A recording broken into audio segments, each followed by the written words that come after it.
Insanity is relative. It depends on who has who locked in what cage. Ray Bradbury. Most people relate insanity to people, but I'm going to relate it to animals. Zoochosis is a mental and behavioral illness found in captive animals.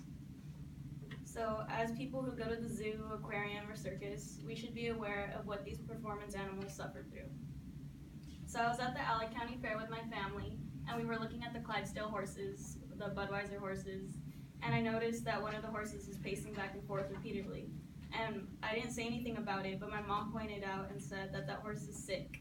The horse is sick because it's been captive for so long it doesn't know what to do anymore, so that's why it was pacing back and forth. So learning about zoochosis will give a better understanding about these animals' mental health. First, I will talk about what zoochosis is. Second, I will talk about why these animals are captured for entertainment. And lastly, I will talk about how to help these animals and how zoochosis can be prevented altogether. So first, what is zoochosis? Zoochosis is stereotypic behavior in animals found in captivity. It's defined as repetitive and variant behavior with no obvious goal or function. So the people of PETA organization, and PETA is People for Ethical Treatment of Animals, say that 9 animals, and these animals in particular, elephants, monkeys, cockatoos, coyotes, bears, and whales, specifically orcas, are the ones that suffer through this the most.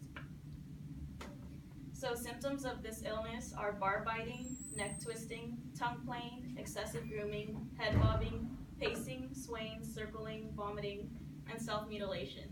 So these animals are driven to the point of insanity where sometimes they kill themselves. And they're also driven to the point of insanity where they attack the people that are taking care of them. And when they attack the people that are taking care of them, they're put down because these animals are insane when they retaliate, but it's really because they're sick. So now that I've talked about what zoochosis is, I will move on to why these animals are captured for entertainment. So in the movie Blackfish, what is about a whale named Tilikum, it shows how Tilikum is taken away from its family in the beginning when he's just a little baby orca.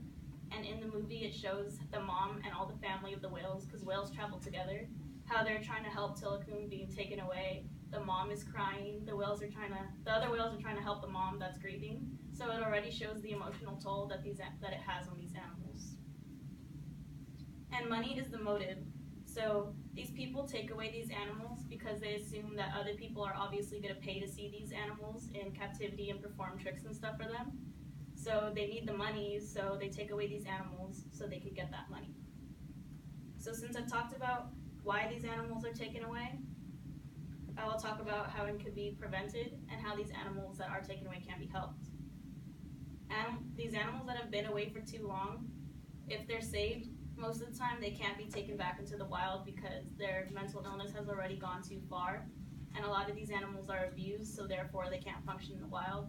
So now there are animal sanctuaries where they take these animals, which is like the closest place to get them back to their natural habitats. And in these sanctuaries, they help the animals and they try to nurse them back to health to the best of their abilities. Last chapter.